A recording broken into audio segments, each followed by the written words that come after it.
ऐत्रेय की कथा। संसार में सबसे प्राचीन ग्रंथ हमारे वेद हैं। ये 4 हैं: ऋग्वेद, यजुर्वेद, सामवेद तथा अथर्ववेद। प्रत्येक वेद 2 भागों में बटा है, जिन्हें मंत्र तथा ब्राह्मण कहा जाता है। जिन ग्रंथों में मंत्रों का संग्रह है वे संहिता पुकारे गए। ब्राह्मण के 3 उपभाग हुए: ब्राह्मण, आरण्यक तथा उपनिषद। ब्राह्मण ग्रंथ मनुष्यों के नित्य प्रति के कर्म कांड से संबंधित है। इन्हीं में से एक ऐत्रेय ब्राह्मण कहलाता है, जिसमें 40 अध्याय हैं। इस ऐत्रेय ब्राह्मण का आविर्भाव किस प्रकार से हुआ, ये कथा उसी से संबंधित है।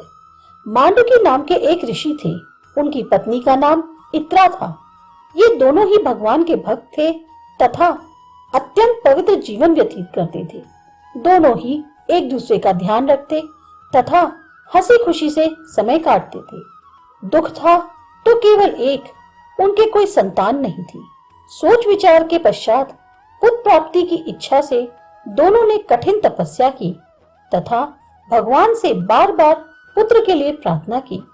आखिर कुछ समय पश्चात भगवान ने उनकी तपस्या तथा प्रार्थना से प्रसन्न होकर उनकी इच्छा को पूरा कर दिया।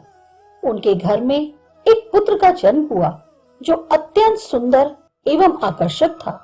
यह बालक उनकी महान तपस्या का फल था। यद्यपि बचपन से ही यह बालक अलौकिक एवं चमत्कारपूर्ण घटनाओं का जनक था, लेकिन प्रायः चुप ही रहता था। काफी दिनों के पश्चात उसने बोलना प्रारंभ किया। आश्चर्य की बात यह थी कि वह जब भी बोलता वासुदेव वासुदेव ही कहता। 8 वर्ष तक उसने वासुदेव के शब्द के अतिरिक्त और कोई शब्द नहीं कहा। वह आंख बंद किए चुप बैठा ध्यान करता रहता। उसके चेहरे पर तेज बरसता तथा आंखों में तीव्र चमक थी। 8वें वर्ष में बालक का यज्ञोपवीत संस्कार कराया गया तथा पिता ने उसे वेद पढ़ाने का प्रयास किया, लेकिन उसने कुछ भी नहीं पढ़ा। बस वासुदेव वासुदेव नाम का संकीर्तन करता रहा। पिता हताश हो गए और उसे मूर्ख समझते हुए उसकी ओर ध्यान देना बंद कर दिया। परिणाम स्वरूप उसकी माता की ओर से भी उन्होंने मुंह फेर लिया। कुछ दिनों पश्चात मांडुकी ऋषि ने दूसरा विवाह कर लिया, जिससे उनके अनेक पुत्र हुए। बड़े होकर ये सभी वेदों के तथा कर्म कांड के महान ज्ञाता हुए। चारों ओर उन्हीं की पूजा होती थी। बेचारी पूर्व पत्नी घर में ही उपेक्षित जीवन व्यतीत कर रही थी। उसके पुत्र ऐत्रेय को इसका बिल्कुल ध्यान नहीं था। वह हर समय भगवान वासुदेव का नाम जपता रहता तथा एक मंदिर में पड़ा रहता। एक दिन माँ को अति क्षोभ हुआ। वे मंदिर में ही अपने पुत्र के पास पहुंची और उससे कहने लगी, तुम्हारे होने से मुझे क्या लाभ हुआ? तुम्हें तो कोई पूछता ही नहीं है। मुझे भी सभी घृणा की दृष्टि से देखते हैं। बताओ, ऐसे जीने से मेरा क्या लाभ है? माता की ऐसी दुखपूर्ण बातें सुनकर ऐत्रेय को कुछ ध्यान हुआ। वह बोला, माँ, तुम तो संसार में आसक्त हो, जबकि यह संसार और इसके भोग सब नाशवान हैं। केवल भगवान का नाम ही सत्य है। उसी का मैं जाप करता हूँ। लेकिन अब मैं समझ गया हूँ कि मेरी अपनी माँ के प्रति भी कुछ कर्तव्य हैं। मैं उसे अब पूरा करूंगा और तुम्हें ऐसे स्थान पर पदासीन करूंगा जहां अनेक यज्ञ करके भी नहीं पहुंचा जा सकता। उस काल में हमारे ऋषियों ने देव शक्ति को खोज लिया था।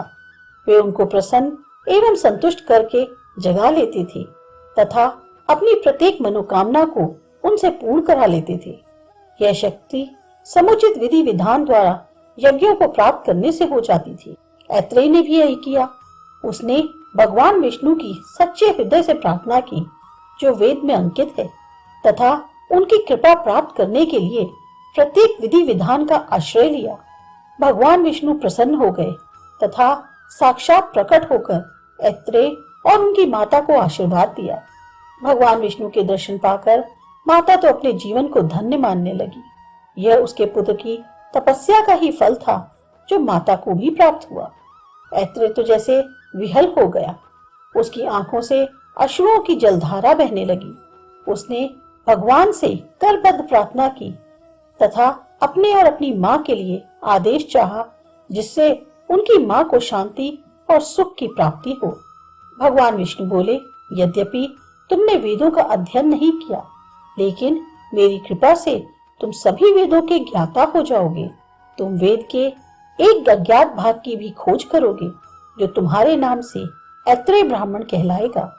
विवाह करो, गृहस्थी बसाओ तथा सभी कर्मों को करो, लेकिन सबको मुझे समर्पित कर दो, अर्थात यह सोचकर करो कि मेरे आदेश से कर रहे हो। उनमें आसक्त मत होना, तब तुम संसार में नहीं फंसोगे। एक स्थान जो कोटि तीर्थ कहलाता है, वहां जाओ। वहां पर हरि मेधा यज्ञ कर रहे हैं। तुम्हारे जैसे विद्वान की वहां आवश्यकता है। वहां जाने पर तुम्हारी माता की सभी इच्छाएं पूरी हो जाएंगी। इतना कहकर और ऐत्रेय के सिर पर हाथ रखकर भगवान विष्णु अंतर्ध्यान हो गए। माता का हृदय अपने पुत्र के प्रति बजाय ममता के श्रद्धा से ओतप्रोत हो गया। उसी के कारण तो उन्हें भी भगवान के दर्शन हुए थे, तथा अपनी माता के कारण ही उसने भगवान के नाम के अतिरिक्त कुछ बोला था। अब दोनों माता और पुत्र भगवान की आज्ञा का पालन करते हुए हरि मेधा के यज्ञ में पहुंच गए। वहां ऐत्रेय ने भगवान विष्णु से संबंधित प्रार्थना का गान किया। उसे सुनकर तथा उनके तेज और विद्वता से सभी उपस्थित विद्वान प्रभावित हो गए। हरि मेधा ने उन्हें ऊंचे आसन पर बैठाकर उनका परिचय प्राप्त किया तथा उनकी आवभगत की। ऐत्रेय ने यहीं पर वेद के नवीन 40 अध्यायों का पाठ किया, जो अभी तक अज्ञात थे, तथा बाद में जो ऐत्रेय ब्राह्मण के नाम से विख्यात हुए। हरि मेधा ने ऐत्रेय को सुयोग्य वर समझते हुए अपनी पुत्री का विवाह उनसे कर दिया। ऐत्रेय की माता को ऐसा योग्य, विद्वान और तपस्वी पुत्र के जन्म देने पर भूरी भूरी प्रशंसा की तथा ऐत्रेय से भी अधिक सम्मान प्रदान किया। माता जो भी अपने पुत्र से कामना करती थी, वह सब उसको प्राप्त हो गया था। अब वह सुखपूर्वक अपने पुत्र तथा पुत्र वधू के साथ रहने लगी। महर्षि ऐत्रेय का नाम सदा सदा के लिए अमर हो गया। पुत्र पिता के अनुकूल कर्म करे और माता के साथ समान वाला मन हो। पत्नी पति से मीठी और सुख देने वाली वाणी बोले।